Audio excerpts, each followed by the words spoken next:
Back at Cleveland Browns Stadium, getting set for the Browns and the Chiefs. Overcast and a chilly day here in Cleveland, but all things considered, not bad. 44 degrees. The two coaches, Romeo Crennel was, of course, the head coach here in Cleveland from 05 to 08. Obviously, difficult and heart-wrenching circumstances for Romeo over the last 8 days, but a win last week, and he has been a rock for this Kansas City organization.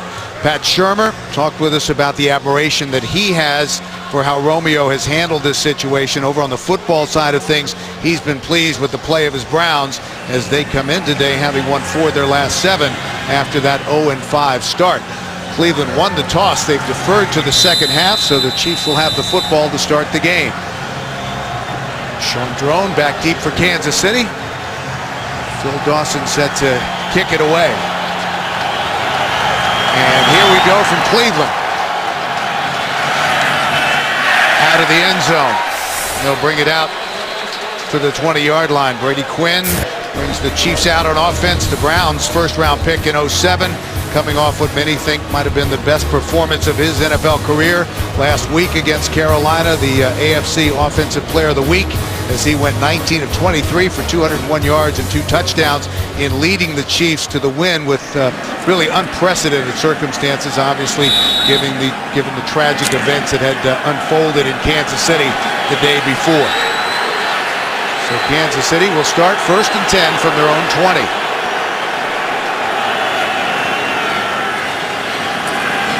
Jamal Charles, nice hole, and a big gain, and Charles is loose. Jamal Charles up the sideline, and he will score for Kansas City on the first play from scrimmage.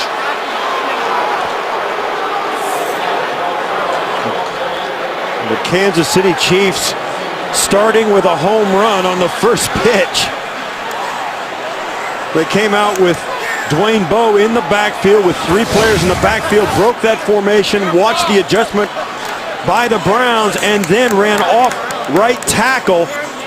Jamal Charles just weaving through the traffic. We spoke to the Browns coming in. They understood the kind of player Jamal Charles is. Outside of Tennessee and Chris Johnson, Jamal Charles is a home run hitter. Fast, elusive, and a physical runner. They knew he was a good back, and he proved it on the first play.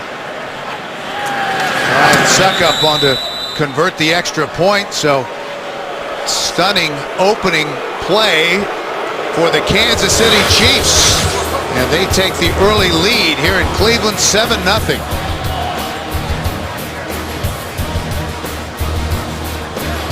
The Chiefs score again on their opening possession. They did it last week against Carolina. Last week was their first touchdown on an opening possession in 2 years. Josh Cribbs brings it out across the 25-yard line. And let's take another look at the touchdown run by Charles. Charles is going to come out and make this move. The move that really sets it off is when TJ Ward comes up and tries to make it. There's so much space. Ward has really no chance to stop this play from being a home run. Watch as Charles weaves through the 8-man front and watches so much space. The TJ Ward just can't get there. He takes a bad angle, and Charles has so much space, can set him up for the cutback, and it's a foot race. So the Browns will have their opening possession, trailing 7-0 here early in the first. Richardson, the deep back. And now the Browns having trouble getting lined up for their first play.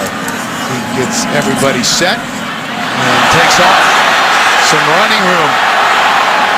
We talked about this last week, Steve. He is much more mobile than you think.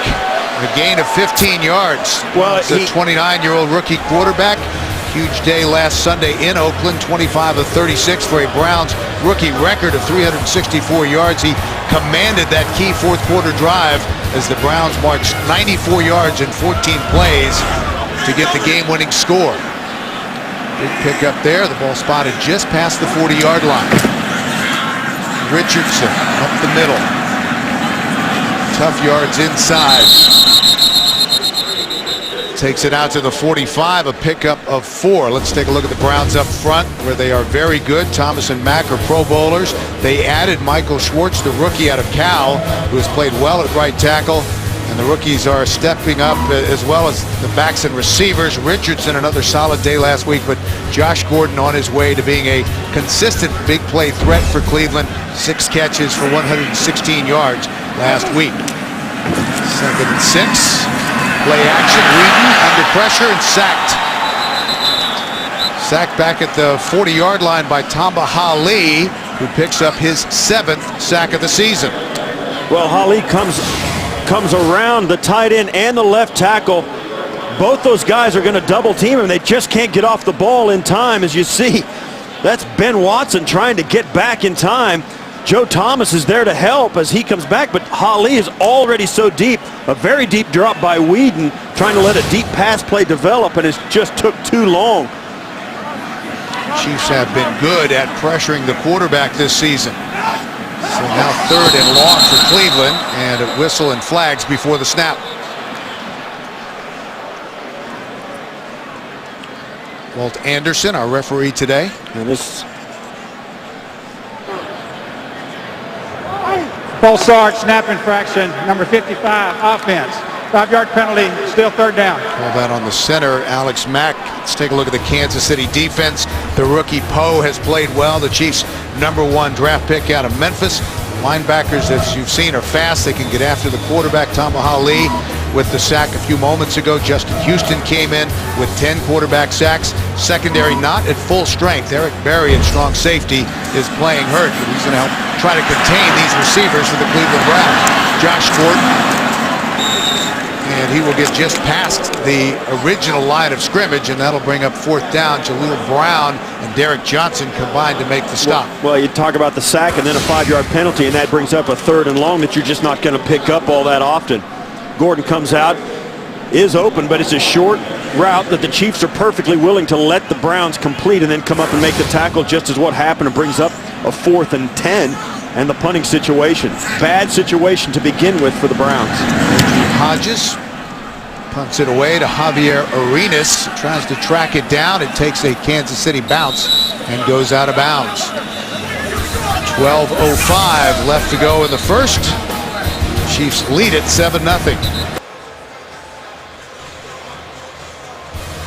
For a complete pro football coverage, including everything you need to know about this weekend's matchups all the way through Super Bowl 47, visit cbssports.com/NFL.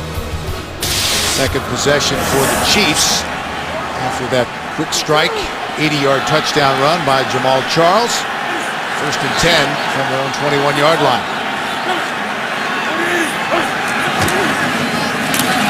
Left side, Charles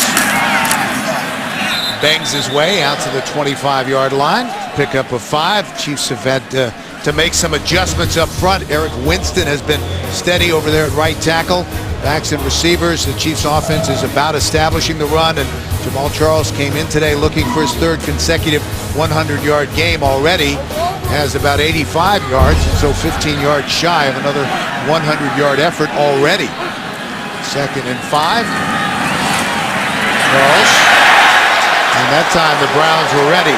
Otava Rubin made the stop. The Cleveland defense has come on here in the second half of the season. One of the big reasons is the play up front. Phil Taylor and Otava Rubin both back healthy and playing well.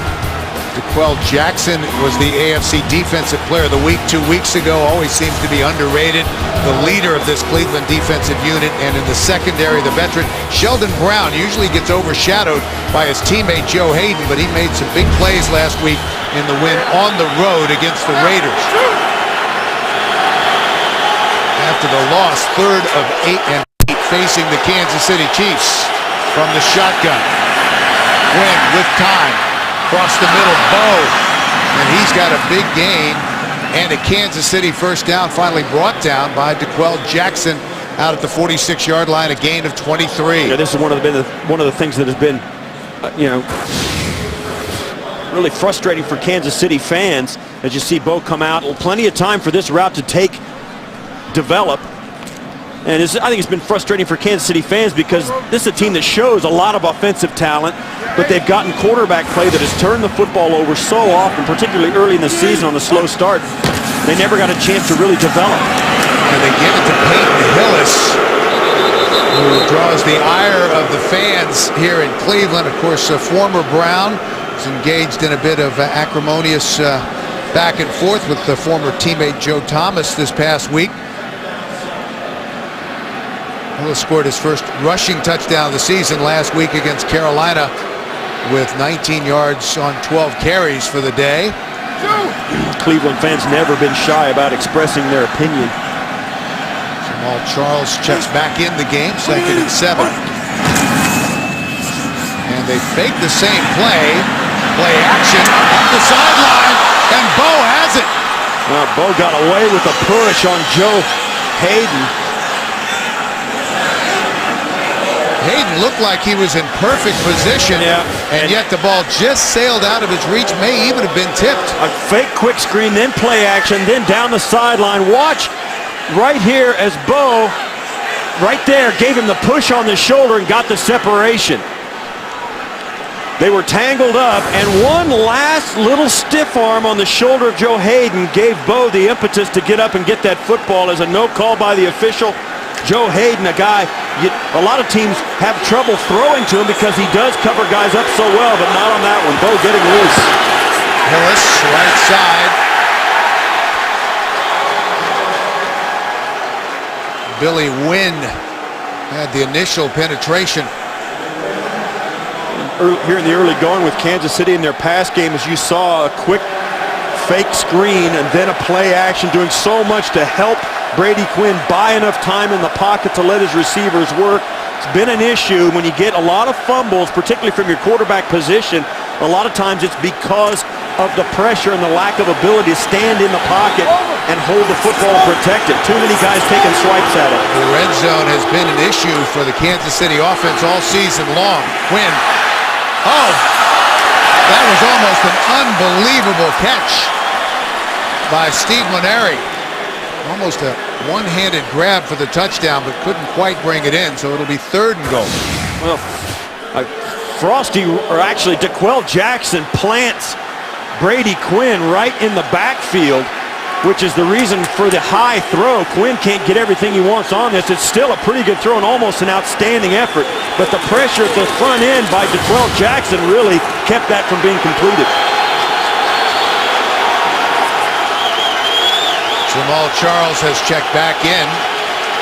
He's to the right of Brady Quinn. Tipped away, and that'll bring up 4th down. A nice defensive play by T.J. Ward, the strong safety. Yeah, he ends up in one-on-one coverage with Moeaki.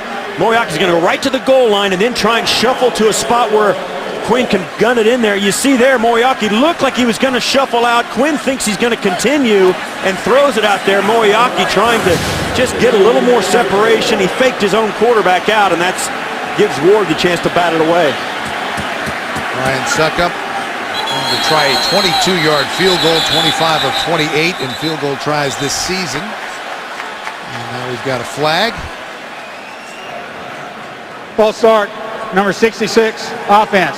5-yard penalty, still 4th down. Yeah, the Chiefs tried a hideout play with Dwayne Bowe at the bottom of the field. They had the field goal unit on and then had a wide receiver out by the sidelines trying to catch the Browns unaware.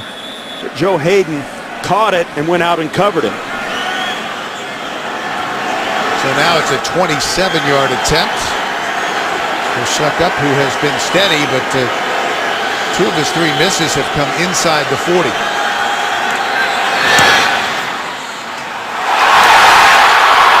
And that bangs up against the goalpost. And a missed opportunity for the Kansas City Chiefs after the big pass play to Dwayne Bowe. And this is just a pull. You've got to make those in the NFL.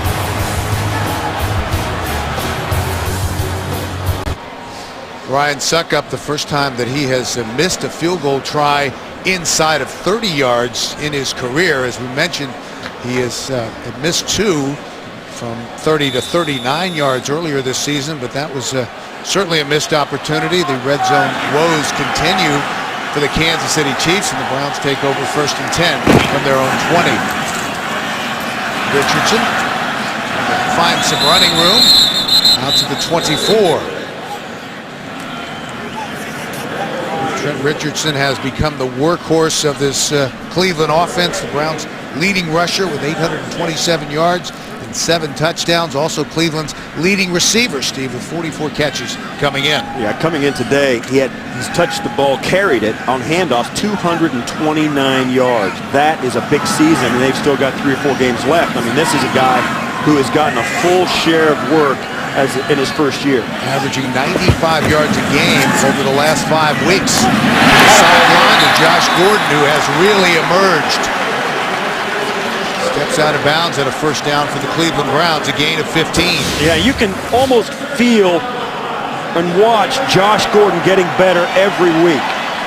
He realizes how physically gifted he is. He's got enormous hands and the ability to pluck the ball out of the air, but week by week he has become more and more an elite receiver for the Browns and the big number 1. 39. Just moving that pile, forcing the pile past the 45-yard line. Some hard running from the rookie out of the University of Alabama, Richardson. That is such an effective run because it forces the defense just to jump on the pile and stop him. A little bit more about Trent Richardson. Last week, 72 yards, but those were tough, hard-fought yards. Had the 3-yard touchdown run. The longest run of the game was only 9 yards, but it was effective. The Browns had a big day throwing the football.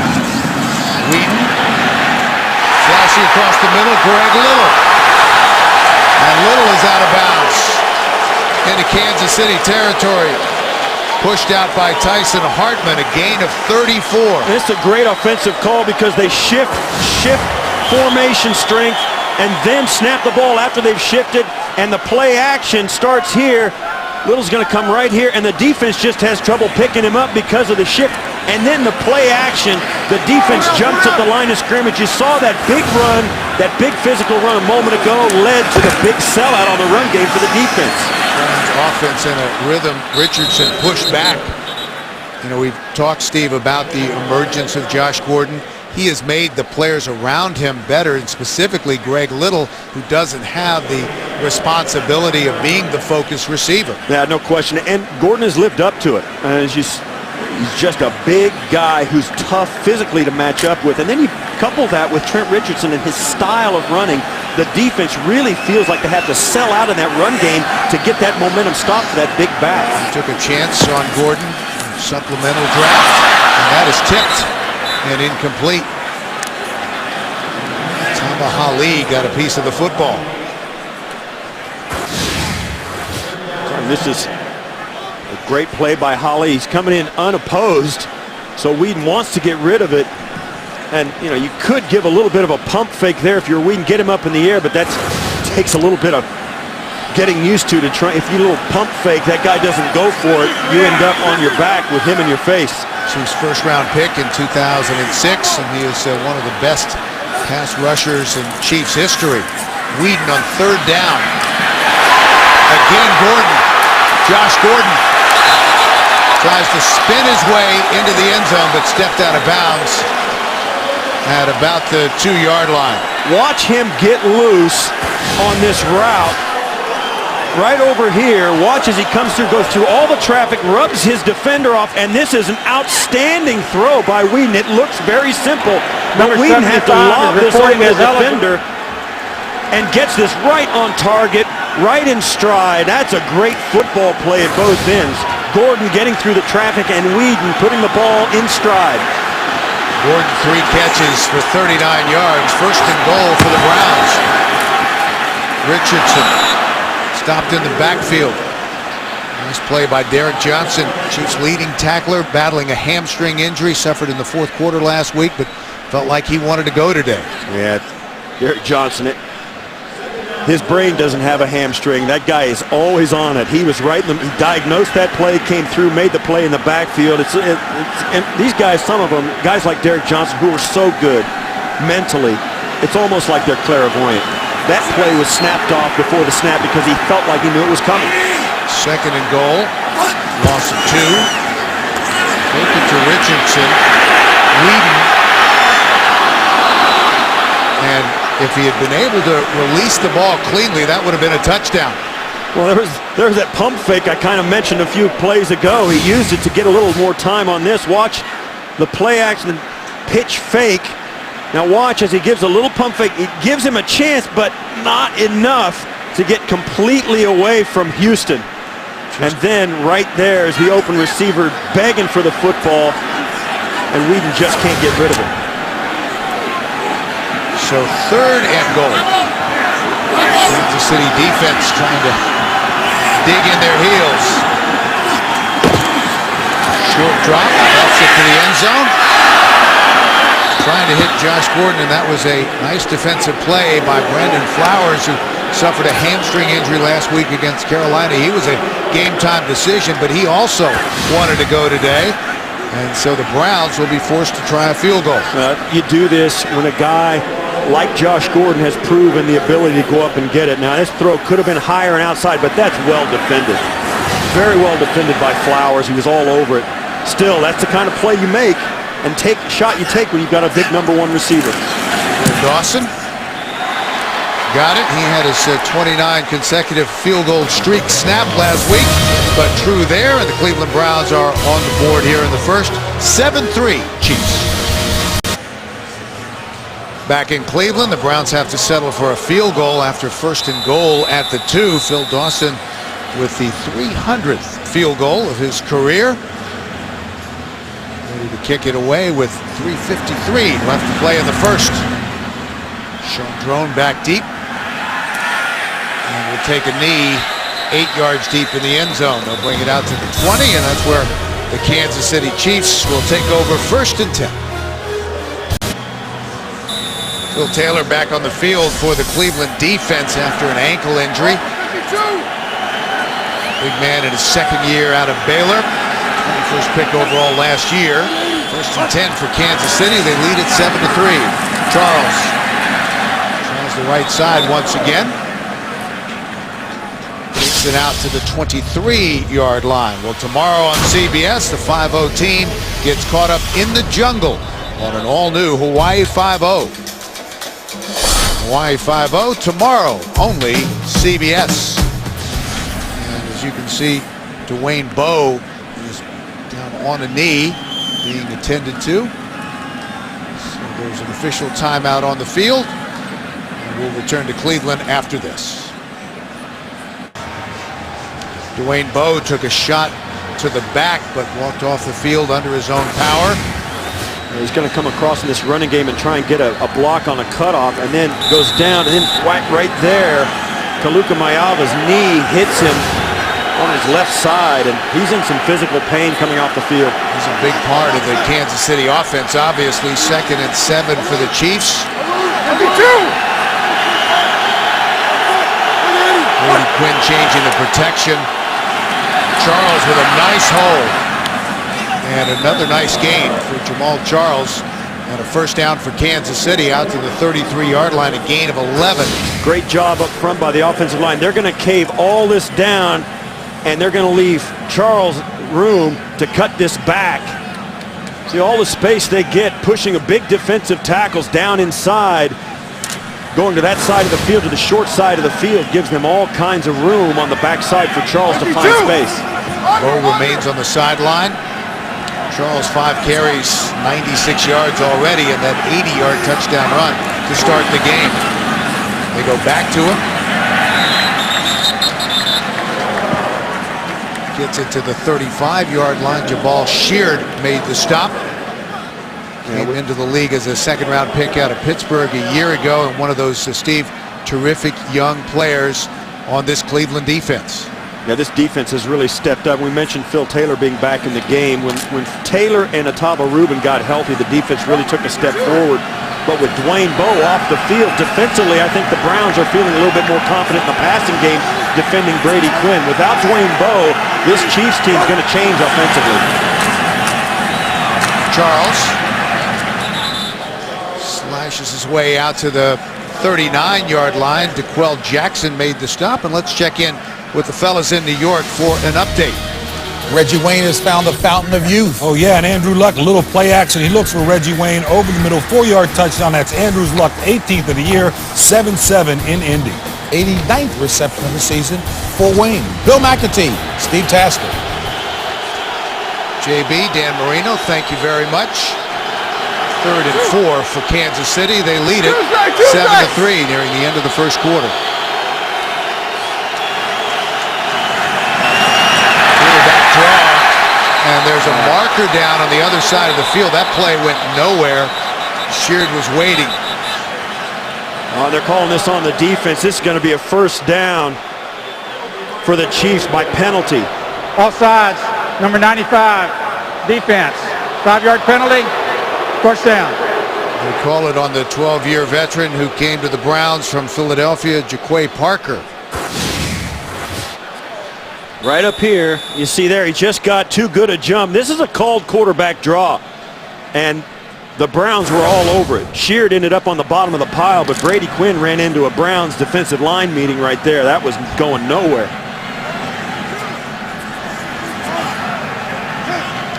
So 1st and 10 from the Kansas City 45. Charles tries to cut it back. Picks up a yard. The interior defensive line for the Browns has really made a difference. And you see those 2 little red marks below the team initials. Those are challenges that the teams have remaining. Timeouts above. 2nd and 9 for Kansas City. Could be the last play of the first quarter.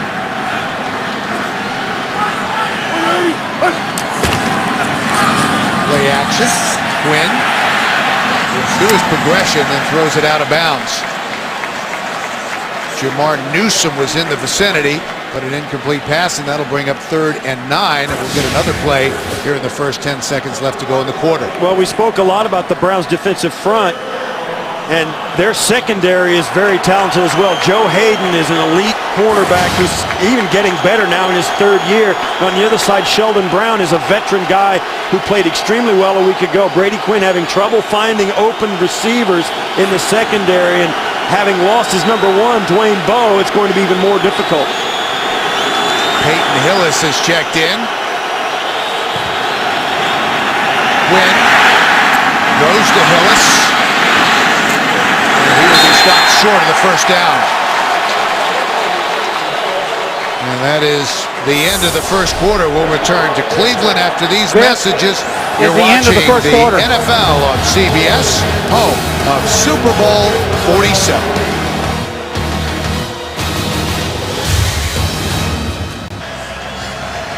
Ready to start the second quarter. Dustin Colquitt on to punt it away. And now they have shifted. And you see Josh Cribbs coming forward, and Travis Benjamin goes back deep. Shift.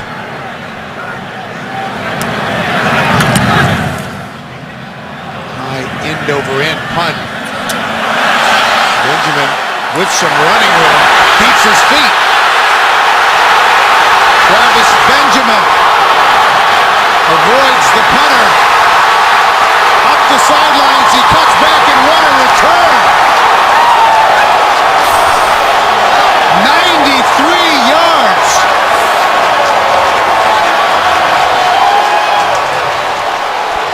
Benjamin did a great job, but I'll tell you what, the 10 guys in front of him were outstanding on this play. Benjamin knows that the gunner goes past him, so he takes the chance, goes ahead and makes that cut right there. That was the chance the Chiefs had to stop this before it became a big play, and then the Browns rally to get in front of him.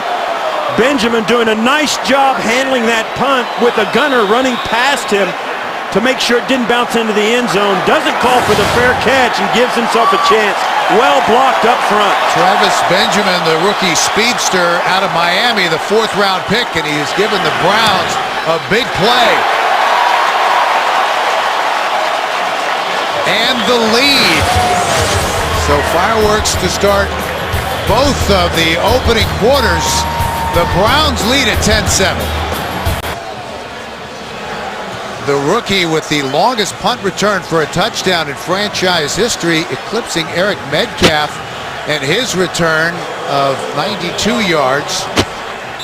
Brandon Whedon told us Travis Benjamin's the fastest guy on the team. I believe him.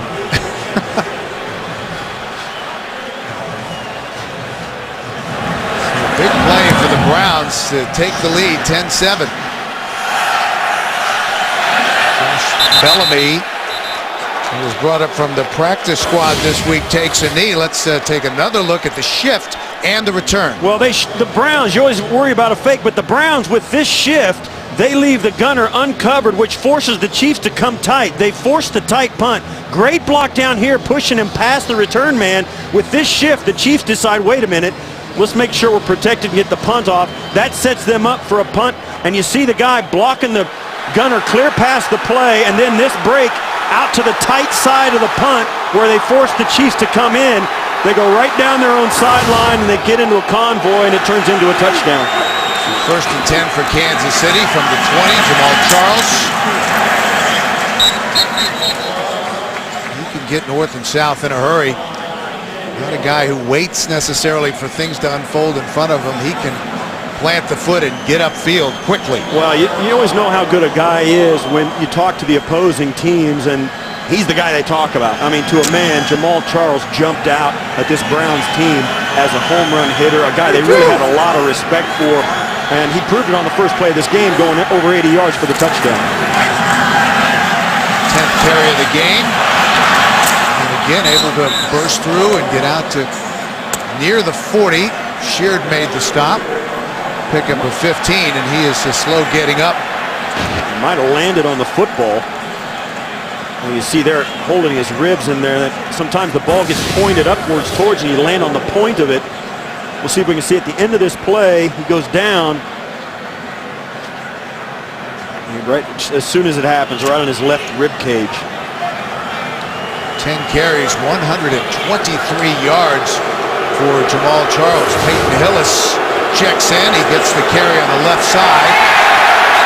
And is stopped for little or no gain. Well, Charles looked like the ball got caught between himself and Jabal Sheard, who was coming to clean up on the tackle. So the ball wasn't between Charles and the ground. It was between Charles and another player.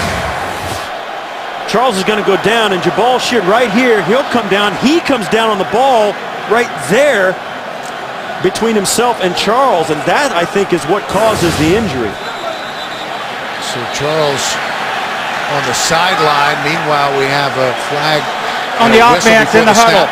It's 5-yard penalty, still second down. When you start losing guys offensively, your personnel groupings become difficult to keep track of. Dwayne Bowe out of the game, now Jamal Charles out of the game. The Chiefs trying to switch around personnel combinations. Dexter McCluster is going to take a bigger role. But then you start running guys on and off the field, and they realize they're down a couple of top players. They have to cover for those guys and make the personnel switch. It becomes confusing. That's McCluster alone in the backfield. They toss it to him. Tries to get to the edge and can't. Tripped up by Joe Hayden. Did well just to get back to the line of scrimmage. Well, this Browns defense is a very good defense. Now this Chiefs team, now with the home run that Charles hit earlier and the success Charles was having early, this is still a Browns team that's very good against the run, particularly since, as we've said, they're completely healthy. It's rare. I think the Browns may be the healthiest team in the National Football League in this week of the NFL. And they're proving it week in, week out. Sean Drone has checked in at running back in his first year out of North Carolina. And they swing it out to him. Steps out of bounds, pushed out by Joe Hayden. So that'll bring out the punting unit. And there once again, the defensive philosophy, allowing the short reception and allowing them to gain some yards, but not nearly enough for the first down.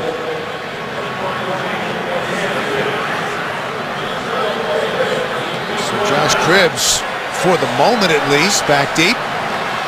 Standing at his own 10-yard line.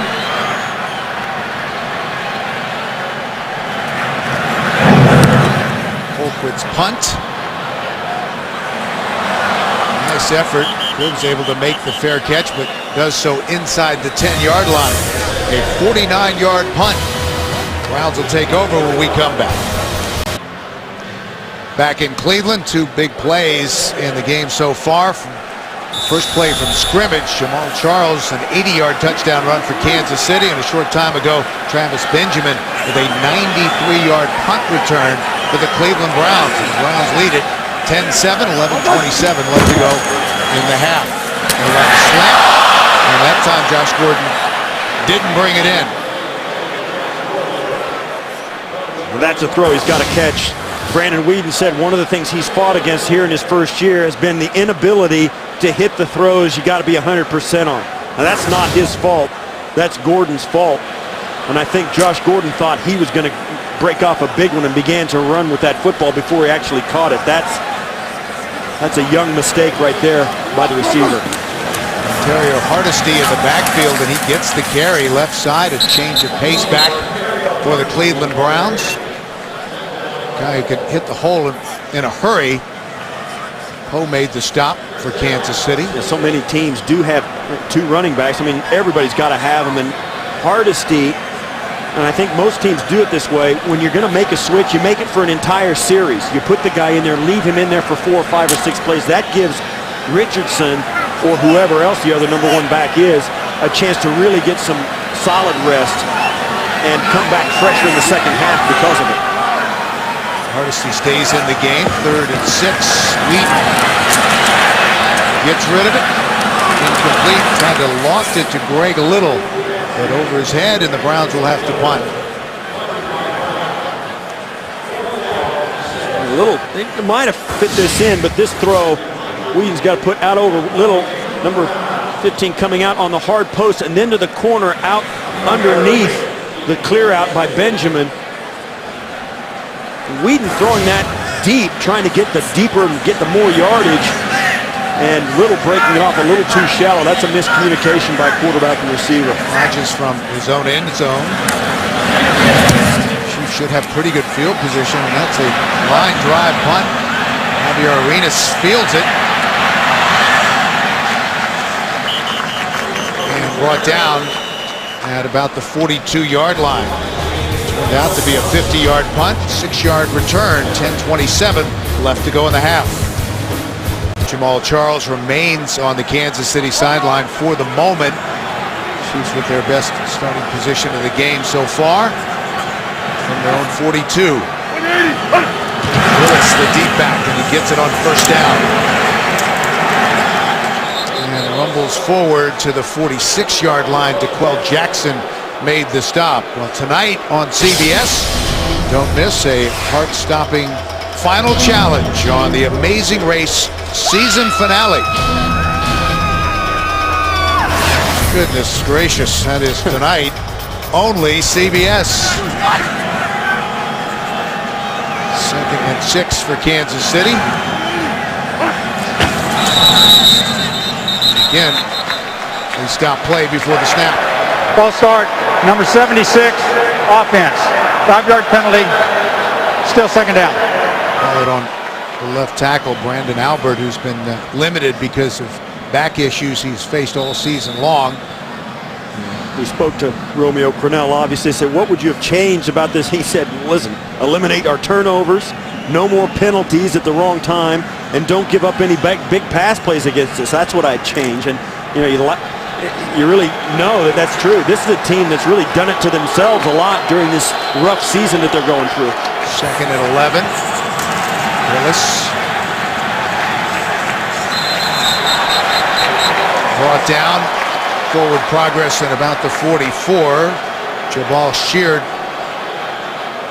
led the swarming defense on that play, and it'll bring up 3rd and 8. Well, certainly the Cleveland defense knows that when Peyton Hillis is in the game, it's going to be a different type of running game for the Chiefs.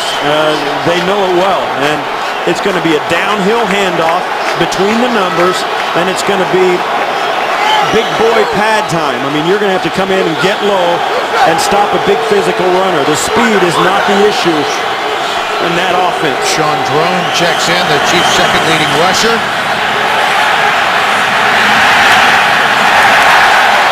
And Grady Quinn has to throw it in the dirt at the feet of Dexter McCluster.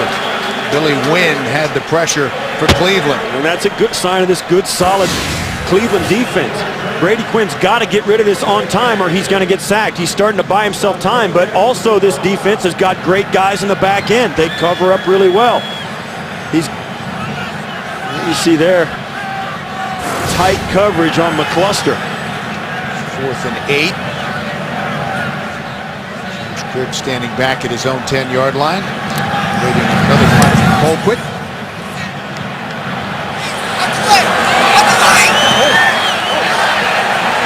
And that looks like it hit a Kansas City player. Cribbs waving everyone away. And they will down it at about the 14-yard line. 42-yard punt, no return. Browns take the field on offense. Back in Cleveland, the word we get on Jamaal Charles is a rib injury. His return is questionable. Browns take over from 14-yard line. Play action for Wheaton. Lots of time. Finally, the time evaporates, able to get away. Caught, but out of bounds and incomplete. Greg Little. There's outstanding coverage on for the secondary. As Little goes out, he's going to take hard and then break hard back to the outside. Flowers all over him, forces the high and outside throw from Whedon. They just can't complete it. Whedon having to buy a little time on that play as the pressure started to get to him, but Cleveland receivers covered up on that play. Good job by the Kansas City secondary. Cleveland with only 100 total yards of offense. They're running the Wildcat now with Cribbs. Takes the snap. Upended at about the 17. Yeah, not much there on that. Tari Poe, the rookie out of Memphis, the first-round pick, tripped him up. Fake out to the right, then falling in behind the offensive lineman and the tight end coming around. Laval getting out in front. There's not much there. So 3rd and 7. Whedon from the shotgun. Richardson back there with him. She's showing blitz. Come on, a delayed blitz. That's caught by Greg Little for a first down for the Browns. And that's a first-round throw right there by Brandon Whedon. As watch Little working out of the slot right there against Javier Arenas. Arenas taking away the inside leverage, and Little taking him to the sideline. Hard to cover a route that works to the weakness of your defensive technique. Arenas giving him the outside leverage, and Little having the right route called to come over. Good for 11 yards. Out to the 28. Ontario Hardesty able to avoid the first man, but brought down hard at the 31 by Arenas. And that third down pickup by Whedon is just the kind of growth that these Cleveland fans are looking for. A hard out throws, a deep out with a lot of velocity right on the money. Over 2,800 yards passing, the most ever by a Browns rookie quarterback, coming off a career high 364 yards last week. And then against the Raiders, 22nd pick overall as Trent Richardson checks back in. Short drop, goes through his progression, and finally goes down. Nothing there. That was a coverage sack.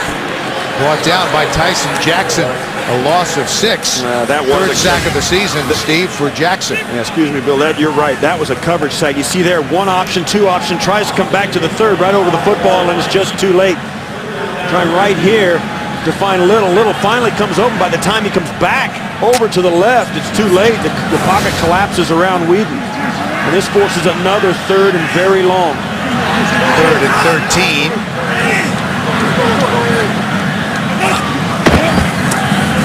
Whedon for Little. Nowhere to go. And now a late flag comes in. Brandon Flowers made the stop. Personal foul, horse collar tackle, number 21, defense. 15-yard penalty, first down. And they call that on Javier Arenas. And that's the rule. Javier getting the face, and I can feel for the defenders. They get up high, they're trying to tackle a guy, he stiff arms him right in the face.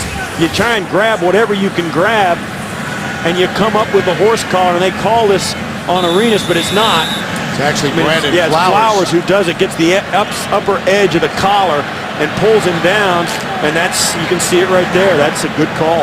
So 8 yards on the play, plus 15 on the penalty, and suddenly the Browns are in business from their own 47. Wheaton trying to set up the screen, and that was well diagnosed. And Wheaton wisely throws it away. Tamba Hali knew that was coming. He saw Richardson, read his body language, and blew the play up. Right here, he's going to read Richardson, and watch what happens. He engages Joe Thomas, and he sees Joe Thomas falling back, and he just grabs Richardson and won't let him go. And Richardson trying to get loose. Once he tries to fake a block, finds out he's all tied up. Power high formation. Richardson left side, leads over one man, tries to fight his way into Kansas City territory, and now we have another flag. Sean Smith made the stop. And a bit of a tussle after the whistle had blown the play dead. Yeah, the ball came loose late, and once it's loose, it doesn't matter if the whistle blew or not. Guys are trying to fight for it, and that's when tempers flare up a little bit. Richardson appeared to be down, and then after he's down, the defenders rip the ball loose, and then tempers flare. We'll have to sort this out with the penalty right at the 50-yard line. Run. Illegal block in the back. Number 46. Offense. 10-yard penalty. Still second down. Well, it wasn't number 46.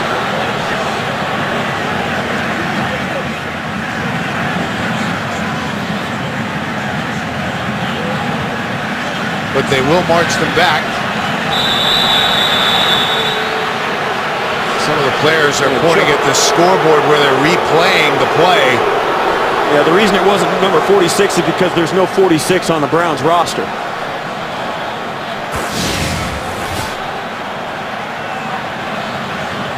Right here, there's the block. And that was Greg Little. Yeah. And the Browns sideline's pretty upset.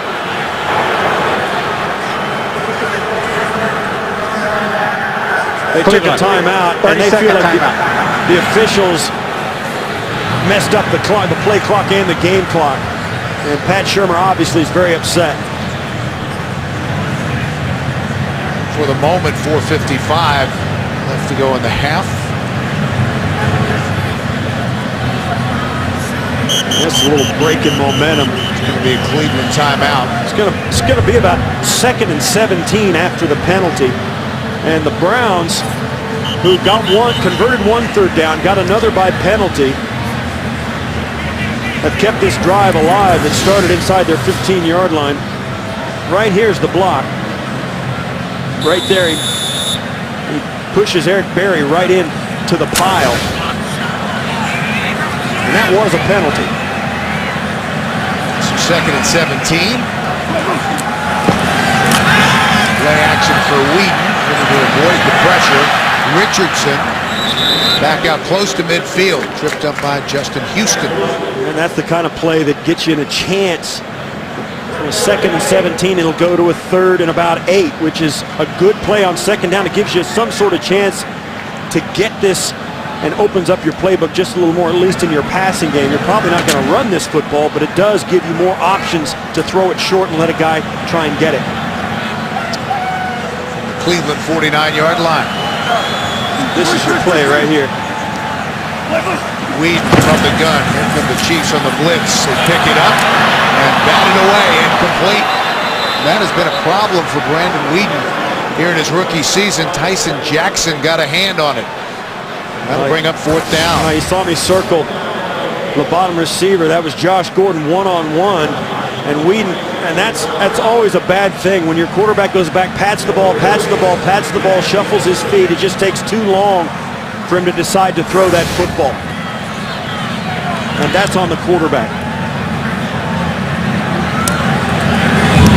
Hodges over in punt to Javier Arenas, who calls for the fair catch and makes it at the 18. 32-yard punt. No return. And coming up on the Verizon Halftime Report, join JB, Dan, Shannon, Boomer, and Coach Cowher for all the latest NFL scores and highlights from this week. And that's all coming up on the Verizon Halftime Report. Here in Week 14. Jamal Charles has checked back in for the Kansas City Chiefs. That's good news for the Chiefs. 10 carries, 123 yards. Brady completes it. Terrence Copper. And he has a first down for Kansas City. Yeah, Terrence Copper, who is a special teams guy, gets some work at wide receiver and getting some work here against Joe Hayden because of the injury to Dwayne Bowe. Great route as he gives a kind of an out move and then up in the stick at the top. That's an excellent route by Copper to come open just at the right time for Quinn to find him. Copper came in with only 5 catches for 47 yards. Bowe earlier in the game. Quinn flushed from the pocket and tripped up at the 35 by Frosty Rucker. Yeah, the Browns came with the secondary, from the secondary to get some pressure, and it forced Quinn to pull it down. Pressure's going to come from right here and here as Quinn steps up away from it, and right there, as you see, Mayava get pushed past him. He has to pull the football down again, which allows Rucker to bring him down from behind. 2nd and 13 after the sack. Charles playing with injured ribs today. I can't tell you, as courageous as these guys are physically, it's hard to play with any injury when you're not feeling 100%, but ribs for a running back are particularly difficult because it just causes you to flinch. It's just reflex, and it's really hard to play your normal game of football as a player when you've got an injury of that nature. Charles goes to the sideline on 3rd and 8 for Kansas City. Drone is in the backfield with Brady Quinn.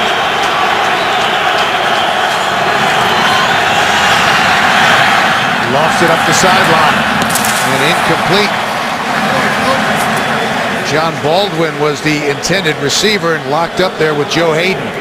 Joe Hayden does a nice job staying shoulder to shoulder on the upfield. Now watch as he double moves. Hayden's got the athletic ability to stay with him and turns up when the receiver looks, Hayden looks, and just herds him along with the throw out of bounds to force the incompletion. Great coverage by Hayden. Josh Cribbs standing back at his own 15.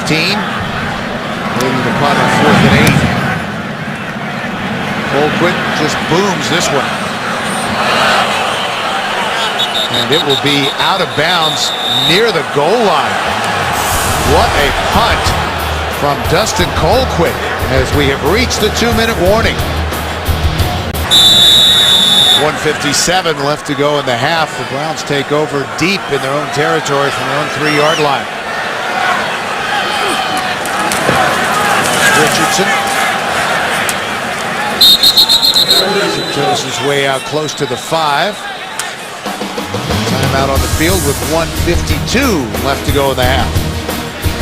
Opportunity here in the first half. Little red marks below the teams. That's challenges remaining. Short drop for Wheaton. They run the slant. The first down to Gordon.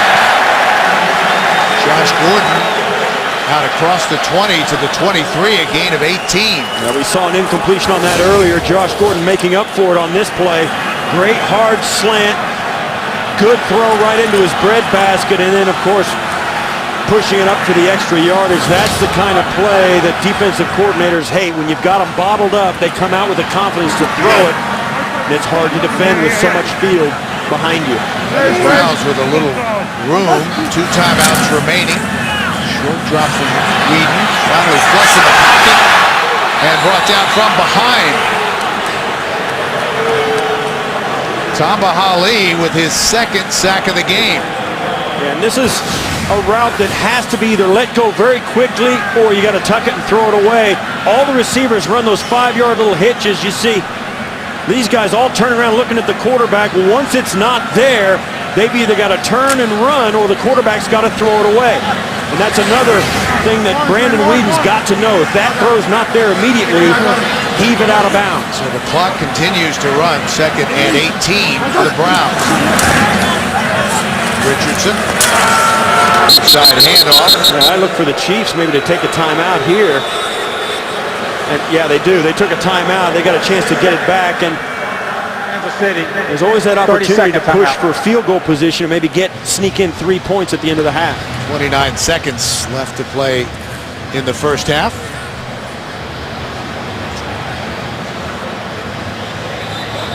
Kansas City with 1 timeout remaining. And coming up on the Verizon Halftime Report, join JB, Dan, Shannon, Boomer, and Coach Cowher for all the latest NFL scores and highlights from Week 14.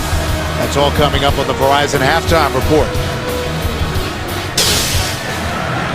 The key on this, I think, for the Browns is to make sure after this 3rd down, whether you pick it up or not, that the clock is running. And force the Chiefs to use that last timeout. Try and pick it up, but make this completion count. They keep the football on the ground, and Richardson is brought down at the 21.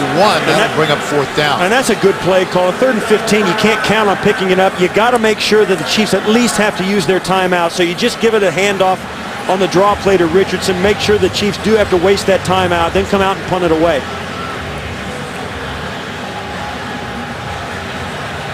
Now this should end up with a 40-yard net. If you're looking at it statistically, should be about at the Chiefs' 40-yard line, which with 24 seconds, they're going to have the opportunity perhaps to maybe complete a couple of passes and get into field goal range. Hodges back at the 7. High punt to Arenas. And he is dropped immediately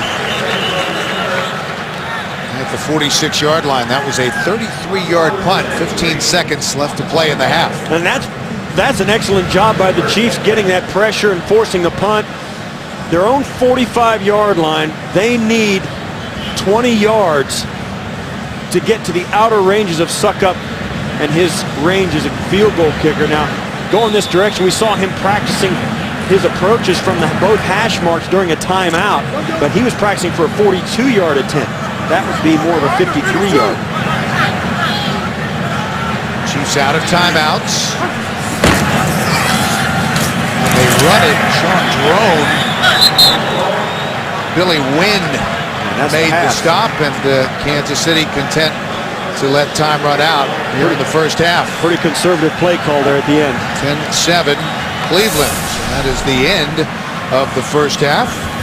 And we'll be back with the Verizon Halftime Report after this message and a word from your local station. You're watching the NFL on CBS, home of Super Bowl 47.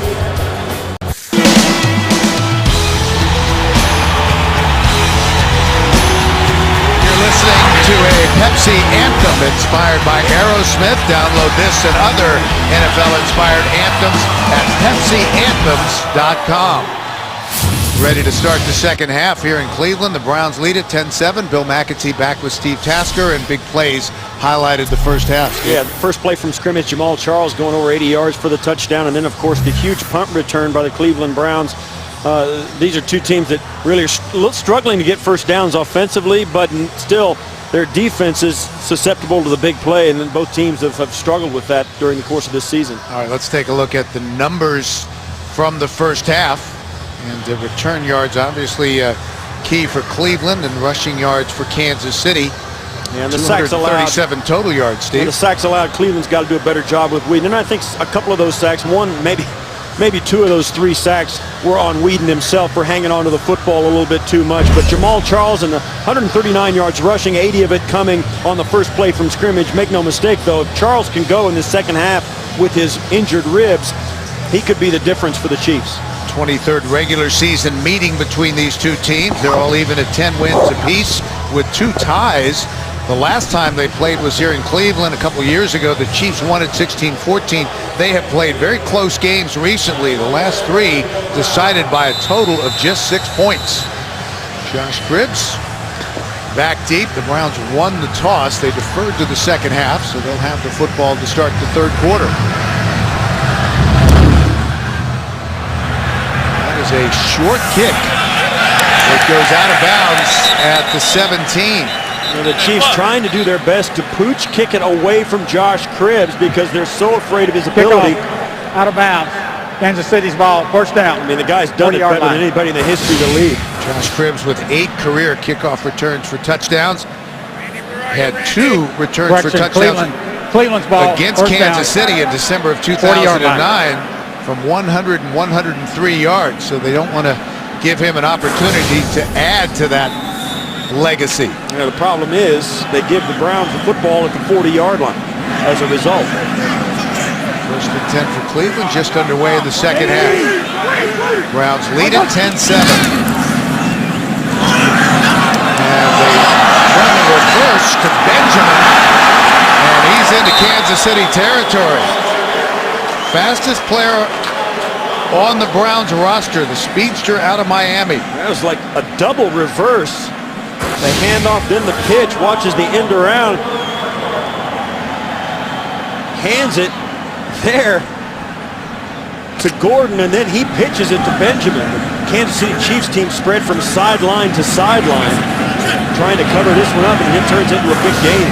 Creative play calling for the Cleveland Browns. They have it, Kansas City 45. Wheaton on first down will throw. And another first down caught by Josh Gordon. Wheaton well protected on that. Still a little late with the delivery as Gordon has to go down and get it. Watch, he comes out working right there against Arenas.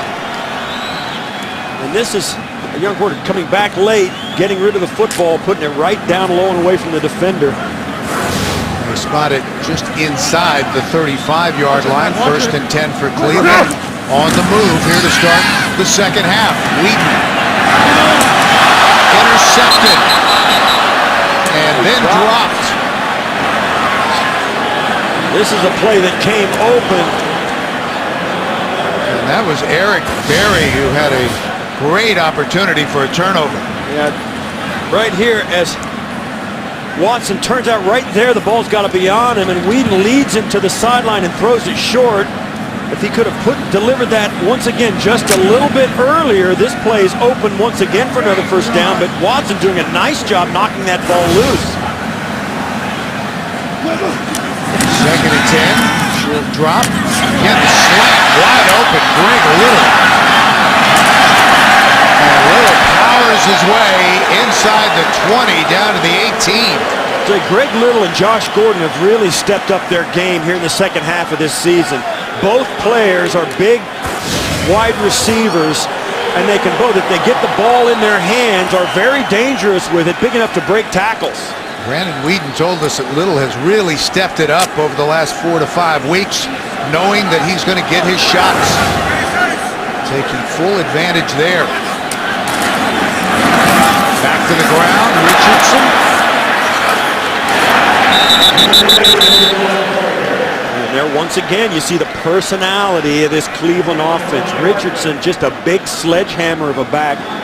He was a home run hitter a year ago in college at Alabama. Not so much here at this level, but so physical, and they know the defense has to take shots at him. And now the Wildcat. Josh Cribbs ready to receive the snap. Left side, trying to get to the edge, and does! Extends for the goal line, and let's see if he stepped out. They're going to mark him short of the goal line. He stayed in bounds. They think his knees were down short of the goal line. I don't know if they were. That might be a pretty good spot. But he really did a nice job of extending toward the pylon. What a great move at the corner of the defense right before he turned it upfield to get to the edge, and then extending to the goal line, and then being marked just shy. We'll see here. Does his knee go down? Maybe just short, I would think. You might want to take a chance. I don't think he doesn't go down until his body hits. Corey Greenwood saved the touchdown, but first and goal. And now they're going to throw the challenge flag. Pat Shurmur threw the challenge flag out to the numbers, and they want to take a look at this. There's a chance, a good chance, that he got in. So you see the little red marker below Cleveland. Cleveland is challenging the ruling on the field remaining. that the runner was down short of the goal line. Kansas City with both of theirs here early in the second half. So a timeout on the field. The Browns are threatening and may have a touchdown.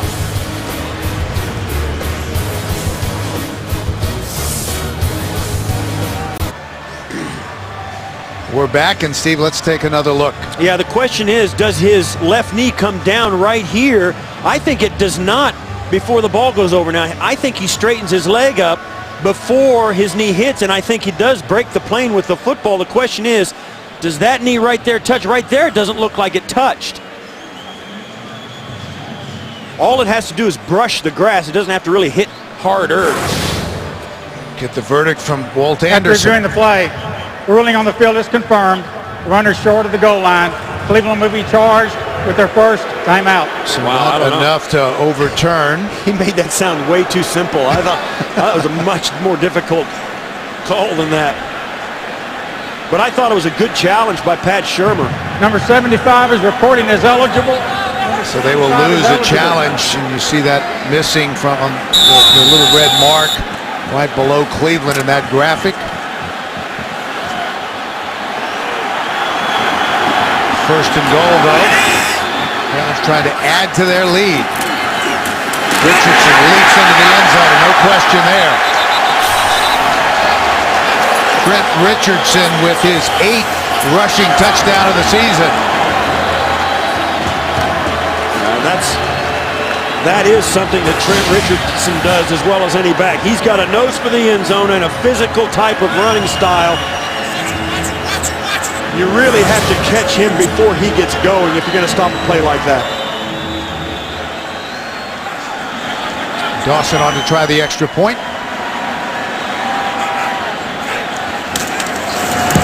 And Phil Dawson makes it a 10-point Cleveland lead with 12:28 left to go in the third. Touchdown from Trent Richardson, the rookie out of Alabama.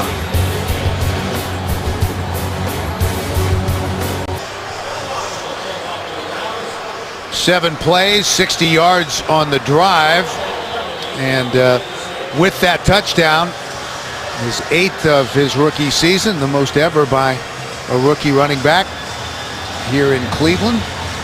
4 plays on that drive, over 10 yards. It was impressive. Sails out of the end zone, and they'll bring it out to the 20-yard line. They'll join the NFL in celebrating 50 years of the Pro Football Hall of Fame. In this golden anniversary, come to Canton, which is just down the road, and join the more than 10 million fans who have made the pilgrimage to the birthplace of the NFL. For more, visit ProFootballHOF.com. My man, Mr. Tasker, up once again into the semifinal round to get into the Hall of Fame. Why a man who went to 7 Pro Bowls would not be in the Hall of Fame is beyond most of us, but still, I think it's because good luck in the voting going I have to forward. explain what I did rather than just say it, you know. Charles, nope, play action, and Brady Quinn keeps it, goes the other direction. Did not fool DeQuell Jackson and Mayava. First half possessions for Kansas City. Yeah, see the one play, 80 yards in the first half, and then the missed field goal, and then it was a succession of punts followed by one play and out for the halftime for the Chiefs. Loss of a yard. It'll be 2nd and 11 for Brady Quinn and the Kansas City Chiefs, trailed by 10. Charles in the backfield, then play action, pulls it down, tries to find some running room, and picks up 3 yards on the scramble. This is an offense for Kansas City that's a little bit hamstrung without Dwayne Bowe in the lineup, who left the game with an injury in the first half, and Jamal Charles is not 100% either. Brady Quinn doing what he can to get some positive yards on that scramble, but this offense is going to struggle without its playmakers on the field, and Jamal Charles particularly not being 100%. When he left the game, Bowe had 2 catches for 70 yards. 3rd and 7 for Kansas City. Wynn almost picked off and is on the deflection to Sean Gibson, the free agent rookie out of Wyoming, with a big turnover for the Cleveland Browns. Well, this ball was tipped by one defender into the hands of another, and that's just a bad decision by Quinn to try and fit it in when you've got two guys there waiting on it. Watch. See, Sheldon Brown just breaks on the route. He's all over it, working. He's going against Baldwin, and that ball just tipped up in the air. Gibson comes up with it, and then it's off Baldwin's face mask. And that's a bad break at the end, but that ball should have been picked off on the first throw. And the Cleveland Browns are back in business deep in Kansas City territory. After the injury timeout, Brandon Albert slow leaving the field, the Chiefs' left tackle, but left the field under his own power. Sheldon Brown tipping the ball away, causing the turnover by the rookie with the interception, and now Cleveland 1st and 10. Whedon underneath, that is caught down inside the 5, close to the 2-yard line by Gordon, who is having another big day. That's a nice catch on a ball through traffic. You can tell, it looks like he's shaking up a little, but Whedon comes out, comes back to him right there. Whedon doing a nice job. It's one of the things that Whedon has done well. Stand in the pocket, not look at the rush, and let the routes develop. Sometimes he's delivered the ball a little bit late, but I think quarterbacks with strong arms tend to do that. 1st and goal. Play action. Whedon throws it out of the end zone.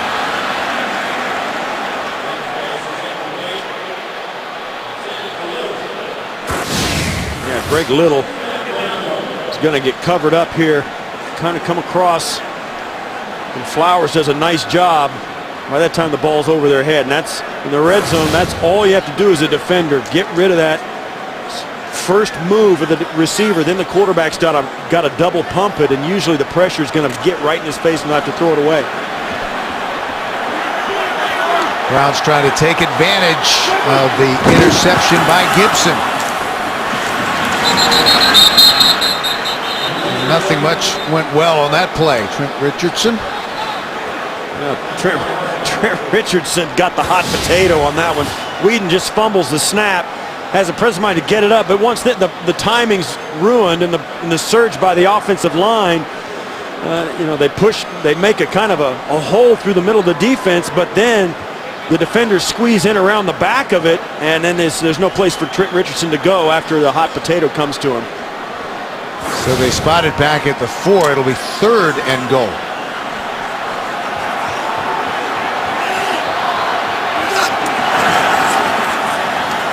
We're going to throw it. Whedon. And we have a marker down. Watson was all alone. This may be an illegal shift, or yeah, the Browns never got set before the ball was snapped.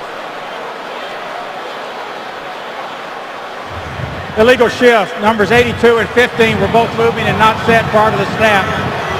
Offense. That's a 5-yard penalty. It's still 3rd down. I think it was actually Jordan Cameron, 84. All right, now, they were never set before this. They were moving at the same time, and Cameron went in motion before the entire offense was set. So no touchdown. They'll move it back, and it will be 3rd and goal now from the 9. And that's on the players. That's a basic, youth football players get that right.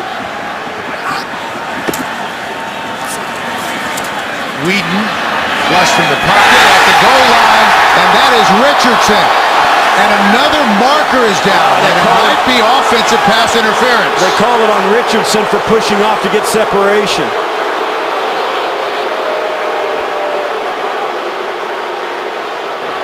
Pass interference. Number 33. Offense. 10-yard penalty. Still 3rd down. And they do call it on Trent Richardson. And they were 3 feet away from the official who called it, and right on the pylon. We'll get a look at it here.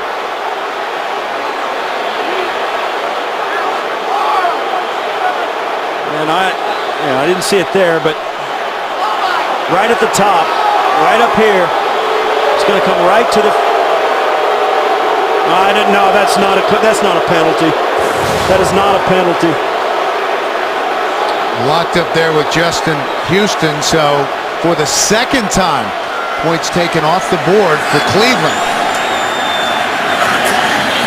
Underneath to Watson, who's had a quiet day. And that will be well short of the goal line, stopped at the 6. So a number of penalties and a bubbled snap are going to force the field goal try here for the Cleveland Browns, and that's a bad series of downs for the Browns that could have really put this game almost out of reach for Kansas City. And the Chiefs hanging on to do really stopping one touchdown and then taking advantage of the penalties. So Phil Dawson, who already has one from 23 yards out, tries this one from 24 and right through the middle. So the Cleveland Browns extend their lead to 20-7 with 8:42 left to play in the third. Twice the Browns have had first and goal at the 2 and have had to settle for field goals as it has started to rain here in Cleveland. 3 points set up by the interception by the rookie Gibson. Sean Drone back deep. 5 yards deep. He brings it out. And brought down at the 15. Tonight on CBS, a 60 Minutes investigation into the city known as the false confession capital of America. Plus Hugh Jackman on 60 Minutes tonight, only CBS. Chiefs trail 20-7. Start first and 10 from their own 15. First play from scrimmage, Jamal Charles went 80 yards for a touchdown. But they have really not been able to get into a rhythm on offense since. Charles upended near the 18. Just wonder what kind of physical condition Jamal Charles is in. Had a rib injury in the first half where the ball got caught between him and another defender and had to come off and stayed out for a series for the Chiefs. Actually 2 series. Now back in. Starting to rain harder here in Cleveland. 2nd and 7 for the Chiefs. Charles gets to the outside. This is a team that really wants to run on the perimeter. And when they're successful, they can move the football. And it all centers around Charles. I mean, he's the kind of back that can get to the corner in a quick hurry. Plus, we spoke to Eric Winston, big left tackle. He says the only back he's seen that makes what he calls a long cut. Go out to the edge, make one, put his foot in the ground, and full speed change his direction right up into the defense. Really effective. Charles. And that will be about a yard loss. Big Phil Taylor was there to stop him. And the word we get on Dwayne Bowe is that he is done for the day. Also with a rib injury. Go ahead, Steve, sorry.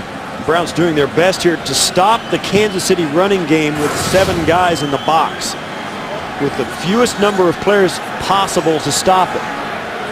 2nd and 11. Charles. And again, not much running room. DeQuell Jackson made the stop. Heart and soul of this Cleveland defense, was rewarded in the offseason with a big new contract after a year in which he was healthy really for the first time in his career. Came into today with 3 sacks on the season, a couple of interceptions, pass breakups. I mean, he's one of the guys that gets into every statistical category because the Browns put him on the field in every situation they can. And the kind of guy who can provide veteran leadership for all of the young players on this talented Cleveland defense. 3rd and 9 for the Chiefs. Quinn underneath. McCluster. And he took a shot at about the 39-yard line. Now he's not going to be able to continue. He's going to have to stay down. That was a really tough hit. Right there, just shy of the first down marker. Brady Quinn told us yesterday when he get McCluster, when his number is called, it's his job to get it to him as fast as he possibly can.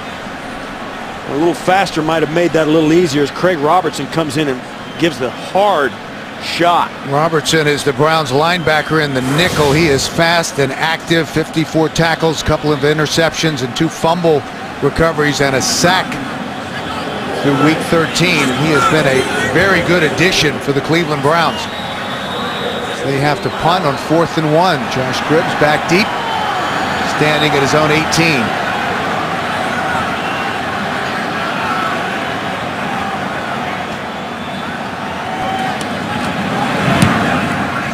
Look, a nice punt from Colquitt. Drives Cribbs back to the 5 and finally stumbles out of bounds at the 18-yard line. That's a 54-yard punt and a 12-yard return. Rain continues to fall here in Cleveland, one of the few places where you actually would let a wet dog in the house. Browns take over 1st and 10 from their own 18. Toss it back to Hardesty, who does a nice job cutting back against the grain and is out to the 26. Dontari Poe, the rookie out of Memphis, made the stop. 11th overall pick. Has started all 13 games for Kansas City. This Kansas City defense up front, running a 3-4 that's so important for the guy right over the football to be a big, stout guy. Hardesty stays in the game and he gets it on 2nd and 2. Banged around. Seiler made the stop. And with this rain coming down and a 13-point lead, Browns electing to run the ball hard right at the Chiefs. Hardesty giving them the nice run on 1st down. The Browns hoping they could get that 1st down with 2 straight runs. Not so. 3rd and a long 1. Whedon underneath to Watson, and that will be a Cleveland 1st down. Frequent target for Brandon Whedon last week was Watson with 6 catches for 80 yards.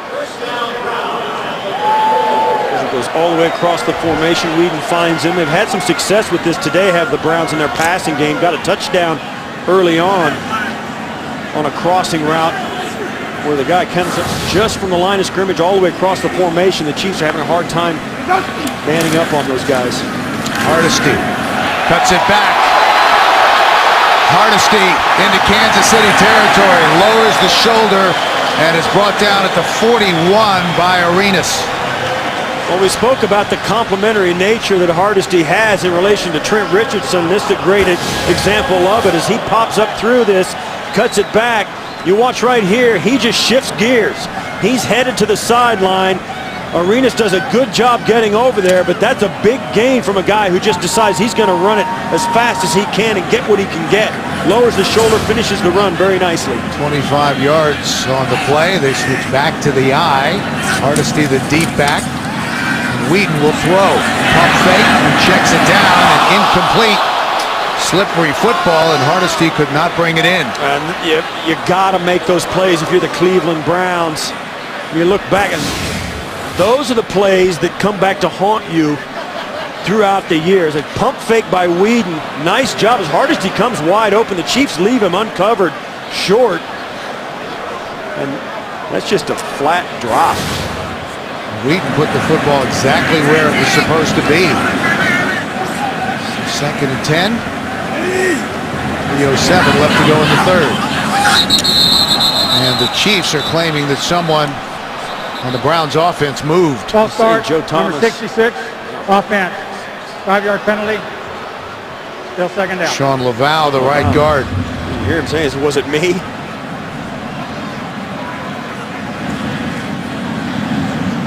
The offensive line has really stepped up and played well, as you see the problem with drops.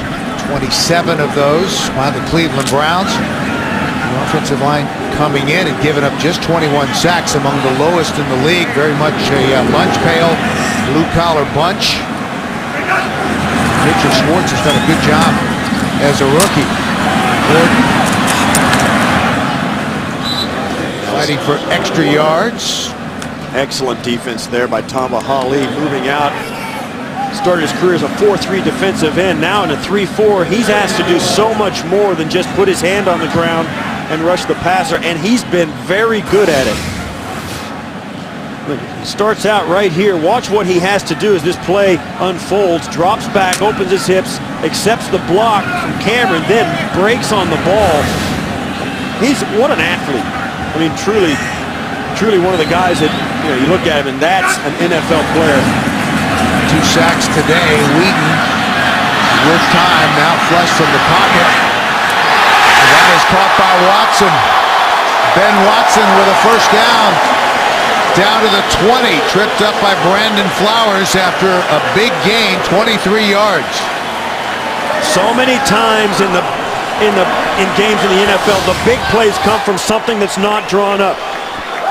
Here's Watson. He's going to pass protect a little bit, give his right tackle a little help, then he's going to sit, and as Whedon breaks out this direction, Jackson's just going to mirror him, and the defense just loses him. They think Whedon's going to run the football. He doesn't. Watson makes himself available. That's a big play that's off the page of the playbook. Again, play action. Whedon slings it to the end zone, almost intercepted. Nearly picked off by Tyson Hartman. That was a roll of the dice at best by Whedon. He's got a big arm. I got to hand it to him. That is a strong throw, but not really a strong decision. Double coverage in the back of the end zone. I know you want to take a shot, but as you see, Hartman's sitting right there waiting on him. And he throws that right over the top of him. And he just got lucky that Brandon Whedon. Hartman almost had himself an interception. So 2nd and 10, back to the ground. Hardesty fights for a couple. And that's really what Pat Shurmur told us about Brandon Whedon, that a couple times in a game he'll make a throw that you really want back, but then he'll turn around and make a terrific play and you realize his potential. Yeah, it's in there. I mean, you can see a really top-flight NFL quarterback in there somewhere, but he's got to separate the bad decisions and the poor throws from that guy. Browns coming off 475 yards of total offense last week against the Raiders. That was Cleveland's biggest day of offense in 5 years. 3rd and 9. Little. Greg Little down to the 2.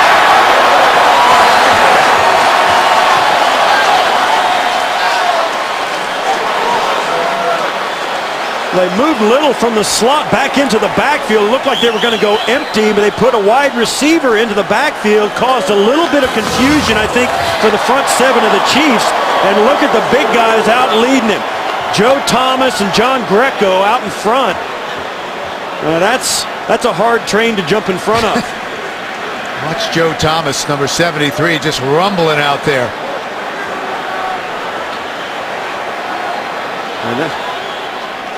And that will take us to the end of the 3rd quarter. This is the end of the 3rd quarter. Cleveland threatening, already leading 20-7, and we'll return after this message and a word from your local station.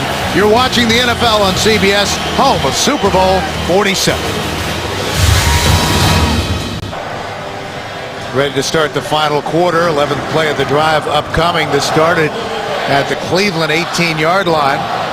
They spotted just inside the 2. 1st and goal. Power I formation. Hardesty the deep back. And they give it to him. And the ball is loose. There's a scramble for it. Let's see who came away with it. It's going to be a question also if he fumbled it before he got in the end zone or after. And if it's a turnover, it's going to be reviewed anyway. So this call and the ruling the officials come out with is going to have a lot to say about what happens next. Whether it's a touchdown, a fumble, and who recovered it. And when he fumbled. No indication at all from the official. You see Hardesty gets up. He's saying it's a touchdown. What are you doing? Now they're giving him second down. So he at least came up with possession of the football. Well, Hardesty was adamant that that was a touchdown. We'll see. Now he does get stopped short, but then he gets his second effort. Impossible to see. Well, they give him a yard on the play, and let's see if we can tell where the ball came loose. Spotted inside the 1. Richardson. That's a touchdown. Forward progress breaks the plane in the end zone. Touchdown. Trent Richardson, even at this early point of his career, what looks to be a very long career, he is a very good short yardage back. He has got great balance, great awareness. He never gets off his feet unless you pull him all the way to the ground. He stays up and stays alive on every play to the bitter end, and he doesn't turn it over. And that play right there, you can see there, that's a touchdown. And there are guys here, there have been guys in the league who have a knack for that. Marcus Allen was a great example. You get him down close, tremendous short yardage and goal line runner. And Trent Richardson is along the same line, although a little bit different style. Reviewing things upstairs as they do every scoring play. And now confirmed. So Dawson on to try the extra point. Make it a 20-point lead for the Cleveland Browns. Richardson with his second touchdown run of the day early in the 4th. And the Browns dominating. 12 plays, 82 yards on the drive. It culminates with Trent Richardson's second touchdown run of the game, his 9th of the season. They converted 3 third downs on that drive, a 3rd and 1, a 3rd and 9, and a 3rd and 11. Short kick, fielded at the 11-yard line by Bellamy. And goes out of bounds at the 20. Brady Quinn, who took over 3 weeks ago from Matt Castle, he started the second half against Cincinnati, takes the field, and nobody knows the game like a quarterback. Break down all the NFL action on NFL Monday QB tomorrow at 6:30 Eastern, only on CBS Sports Network, the 24-hour home of CBS Sports. Jamal Charles, big start to the day, then injured his ribs, but back out there. Quinn. And that is caught by Terrence Copper. Dwayne Bowe done for the day with a rib injury, so Copper seeing some looks. Yeah, look at Joe Hayden, jumps on that route. Charles picks up 1. The Chiefs came in here to Cleveland looking at a team that was 4-8, the Browns, but finding out all too quickly that this is a team that is solid here in Cleveland on both sides of the football. Browns are going for their 5th win in their last 8 games, and that would be a remarkable turnaround after their 0-5 start.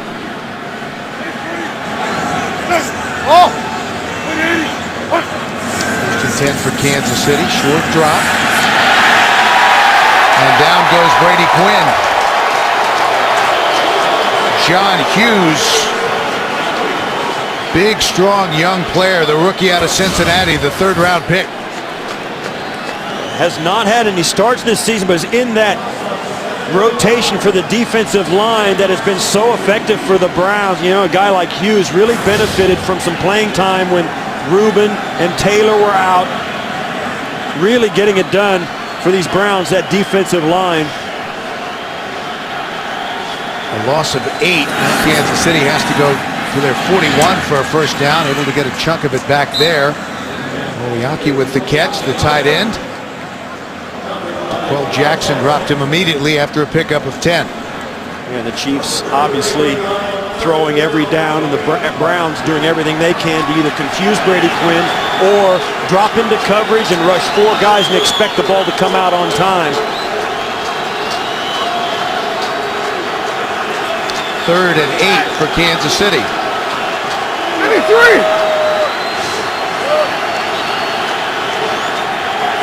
Quinn from the shotgun.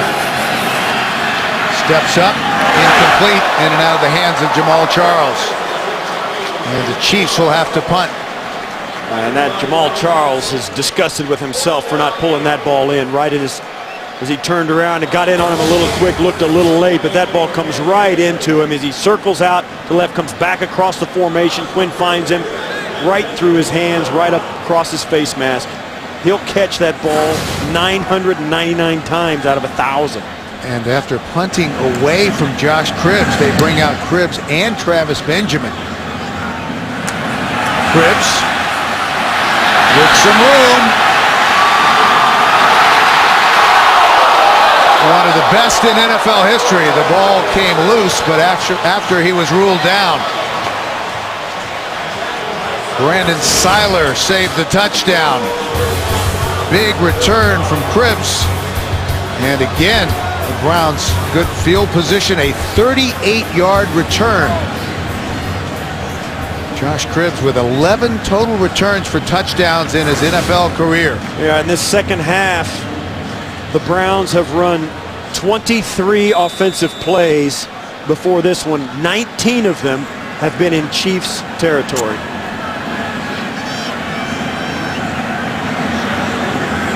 So from the Kansas City 35-yard line. Richardson bounces it to the outside, then cuts back, and a nice pickup on 1st down. Down inside the 30 to the 29, Seiler made the stop. One of the things we have not talked about today as Seiler takes a moment to get up is this offensive line of the Cleveland Browns. You look down at him with Ryan Lilja, Jeff Allen, I'm sorry, Alex Mack, Sean Laval, Schwartz, the rookie. They have stayed healthier than most NFL teams have, and they've got a lot of guys that have taken a lot of snaps together. 2nd and 4, Richardson. Nice bit of running from Trent Richardson. And a 1st down close to the 20. As I talk about this offensive line, Richardson once again finds some running room. He's going to come right up through and then cut back. Just jumping, he's got such lateral explosiveness. Now this is a guy, Richardson, the thing you notice about him when you watch him a lot is he just never goes down with the first hit. He's got great balance, as I said earlier, and this offensive line, I think, has started to evolve a mindset where they understand the way he runs behind them. Number 21, Richardson on the toss, great penetration from the Kansas City Chiefs. That was Derek Johnson, who was in the backfield in a hurry. Well, we saw it earlier in the game as well. Just flying through right here. He's going to see it and just reads it so quickly. Alex Mack, the center, tried to get out and get a piece of him. He had no chance. Derek Johnson, I mean, you want to talk about a guy who leads by example. He's the guy. Loss of 6. They spotted back at the 27 of the Kansas City Chiefs. 2nd and 16. Whedon, lots of time. Tried to hit Josh Gordon.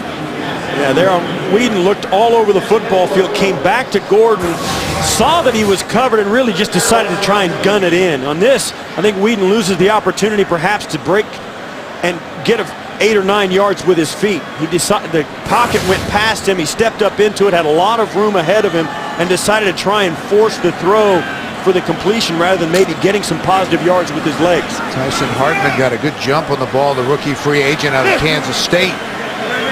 So the Browns facing a 3rd and long, 3rd and 16. Whedon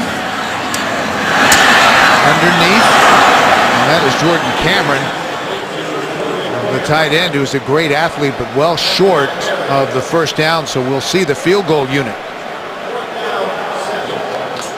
Jordan Cameron in his 2nd year out of USC. Really started to emerge here in the second half of the season. Caught a touchdown pass 2 weeks ago in the win over the Steelers. Converted basketball player for Pete Carroll at USC. But we'll see Phil Dawson once again on 4th and 7. 35 yards out, and he's got it. And the Cleveland Browns add to their lead. It is now 30-7 with 9:04 left in the fourth. And we're back. Cleveland with 30 unanswered points since the Chiefs scored on the first play from scrimmage. 9:04 left to go in the fourth. 30-7 Cleveland. Phil Dawson ready to kick it away to Sean Drone back deep. Bobbled on the hop by Bellamy. And recovers to bring it back out to the 24-yard line. So Brady Quinn and the Chiefs trying to get something going on offense. Coming up on the Subway postgame show, join JB, Dan, Shannon, Boomer, Coach Cowher for all the latest NFL scores and highlights. That's all coming up on the Subway postgame show. As the Chiefs take over, 1st and 10, trailing 30-7 at their own 25-yard line. Quinn able to get rid of it to Charles. And he's brought down for a loss by Craig Robertson. And we have a marker down on the other side of the field. Personal foul, roughing the passer, number 95, defense. 15-yard penalty, 1st down. Call that on Jaquay Parker. Watch as Quinn steps up. I don't know why. Parker comes up, he throws it. He doesn't hit him high. He doesn't follow him to the ground. That is That's a tough call. That's a tough call, and in this day and age, I guess you have to kind of shrug your shoulders. Cleveland Browns have run 24 plays in this half in Kansas City territory. The Chiefs yet to get into Cleveland territory. Until now, Jamal Charles burst through. I don't think there's any question the Chiefs have really missed Dwayne Bowe in the lineup. Their number 1 receiver. Charles, I don't think is 100%, although he's giving a Herculean effort here as they keep feeding him the football. Their offensive line is also nicked up. Charles. Nice little spin move and falls forward to the 44-yard line. A few minutes ago, I started talking about the Cleveland offensive line and started naming off these guys of the Chiefs offensive line, but you're Ryan Lilja, who's sitting there trying to put his shoe back on. He's a guard who got moved down to center when Rodney Hudson lost his season early on. Playing center for the first time in his career, now, coming back after a knee injury last week. That's right. And now we've got a timeout on the field for us to be taken by Kansas City. Kansas City, 30-second timeout. And also Brandon Albert, their left tackle, is now sitting down. He's being taken over for by Donald Stevenson. We spoke to that guy there, Eric Winston, yesterday, who's, you know, he said, I hate to say it because I was never an offensive lineman, but they're usually intelligent and articulate offensive linemen, and Eric Winston's no exception. He was a really interesting guy to talk to, had a certainly a great perspective on his team, where it sits now, and on the future. And all they've had to deal with as a team over the last 8 days. It has been very difficult, and of course tremendous leadership provided by that man, Romeo Crennel. Things will never quite be the same for these players from the Kansas City Chiefs. Able to win last week, but struggling a bit today, trailing 30-7 with 7:50 left to go in the fourth. 2nd and 6. Sean Drone has checked in. He's in the backfield. Stays in to block. And that is caught. DeMar Newsome takes it inside the 20 and out of bounds at the 18. Pushed out by Tashawn Gibson, a gain of 25. DeMar Newsome, who was with Jacksonville a year ago, making a nice move there to get out and bounce it out around screen.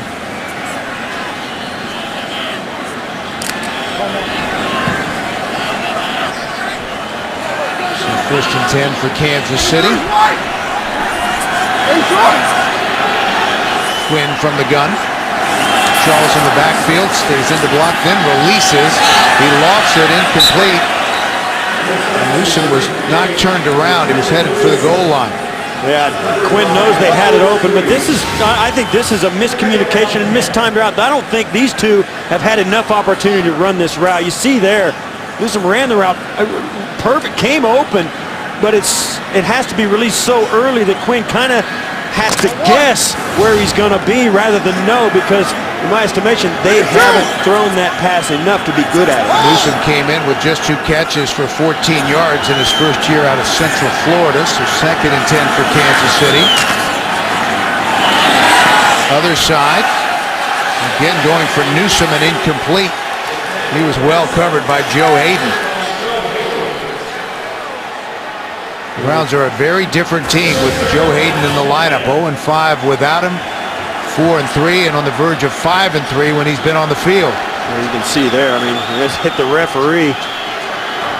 He's got a sense of humor about it, but Joe Hayden, so athletic, and I think too, so confident as a corner. It really makes an enormous difference as there's an illegal substitution now in Kansas City. Offensive huddle, Kansas City. The 12 players were in the huddle prior to the quarterback backing out. 5-yard penalty, still third down. You see this last pass from Quinn went out of bounds. The official, he's not watching. It goes right on the noggin. Yeah, at least he got it right. It was incomplete.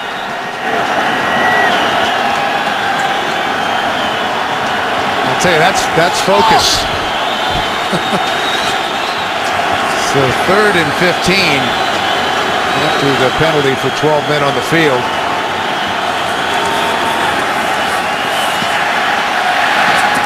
Finally able to get rid of it, and that's caught by Copper at the 16-yard line.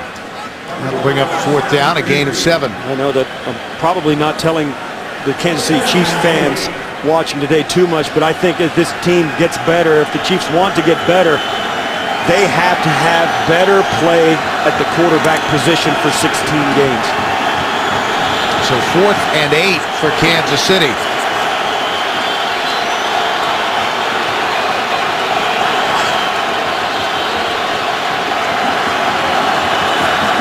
Quinn avoided the initial pressure, but finally went down. Jaquay Parker with the sack. And it will go over to Cleveland on downs with 6:20 left to play in the 4th.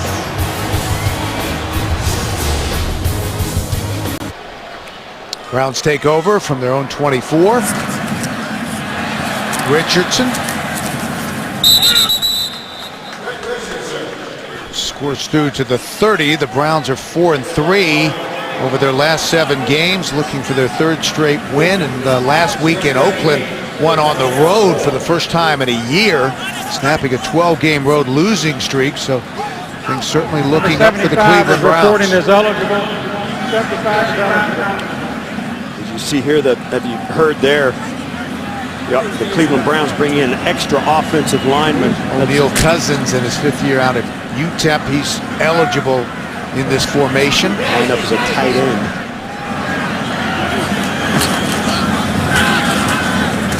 Middle, Richardson. It'll take us inside of 5.5 minutes remaining in the 4th. And when the Browns do this, it is obvious what their plan is. They're going to get the big guys out, hand the ball to Richardson, and try and wear down the Chiefs' defense with the running game, kill the clock. It's called a 4-minute offense. What that means is the players are instructed, do not go out of bounds, make sure the clock runs, and use every bit of the play clock to wear the clock down and take the opportunity away from your opponent. Gordon in motion on 3rd and 4. Short drop. It's out to Josh Gordon. Let's see. Looks like his forward progress is going to be short of the first down. Jaleel Brown drove him out of bounds, and that will bring out the punting unit. Yeah, the reason they keep the clock running in this situation and don't stop it because he went out of bounds, because he was going backwards out of bounds. He was hit there by Brown, who knocks him backwards, and even though he ran out of bounds, he was going backwards, and his forward progress was inbounds, and the clock, and that's why the clock keeps running. Here, Arenas standing back at the 26-yard line, getting the punt from Hodges.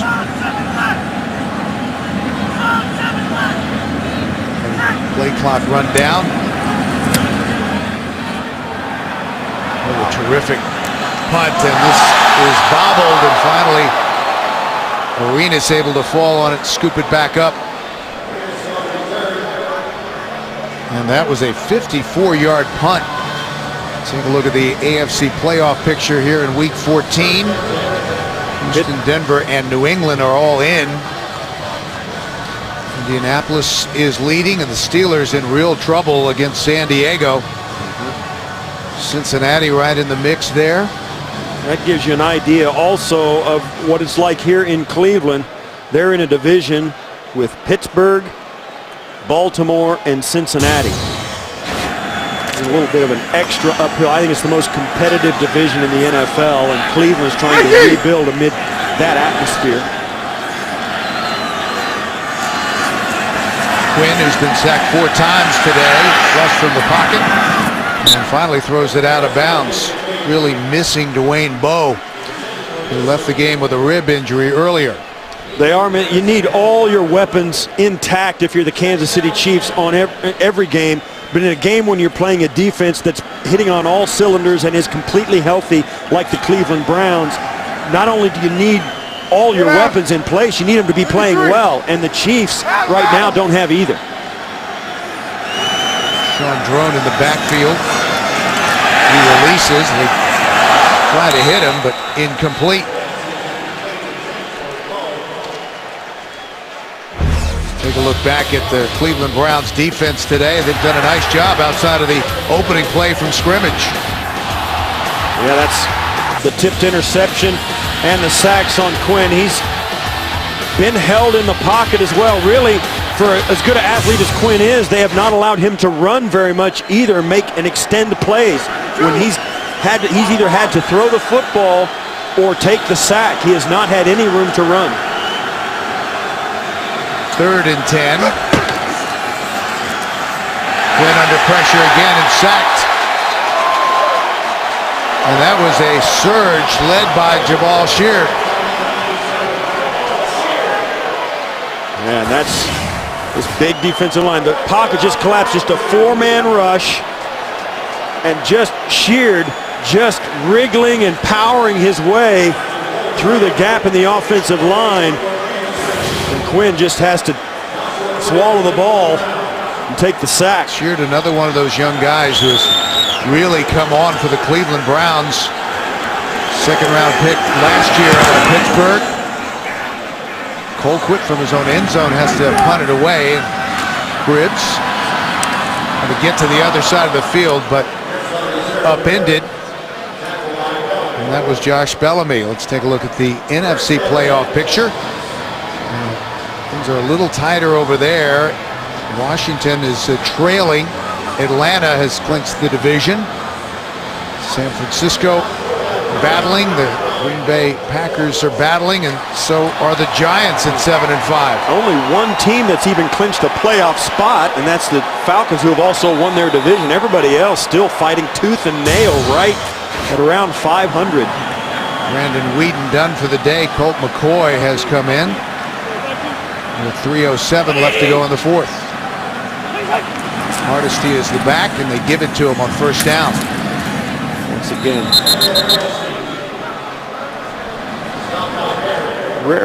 It's rare for a young quarterback to play so well that he gets to take the last part of the 4th quarter off. He may have had one of those coming-of-age moments when he led the Browns 94 yards with that 14-play 4th quarter drive for what turned out to be the winning score last week in Oakland.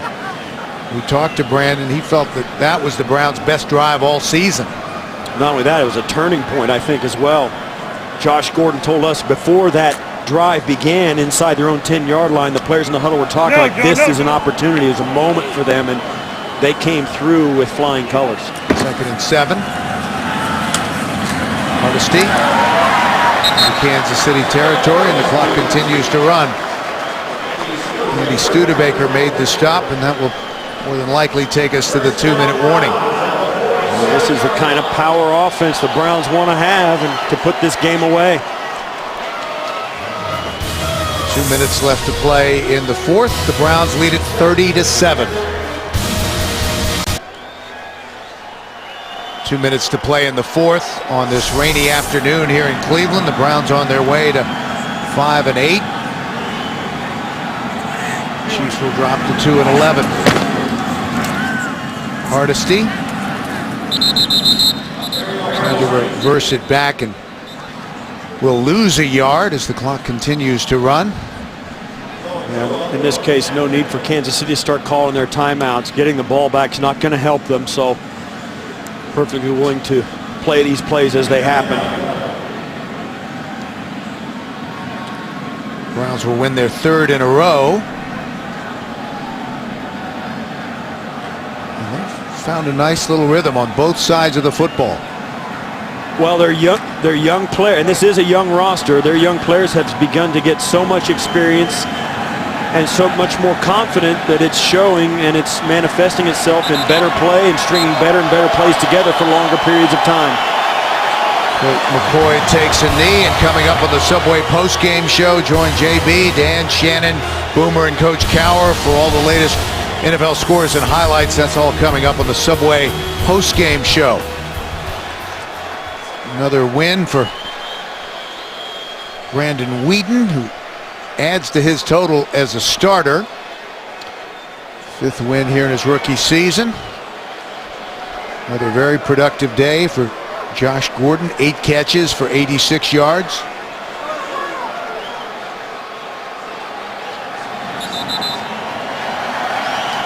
McCoy takes the knee again, and that will be it.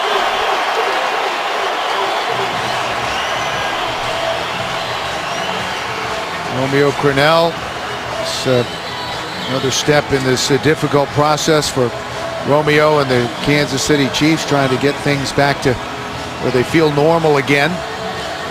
Shaking hands with Pat Shurmur. Things looking up for the Cleveland Browns. 5-8. As the Browns win it 30-7. And coming up next, it's the Subway postgame show. For Steve Tasker, this is Bill McAtee saying so long from Cleveland. You've been watching the NFL on CBS, home of Super Bowl 47.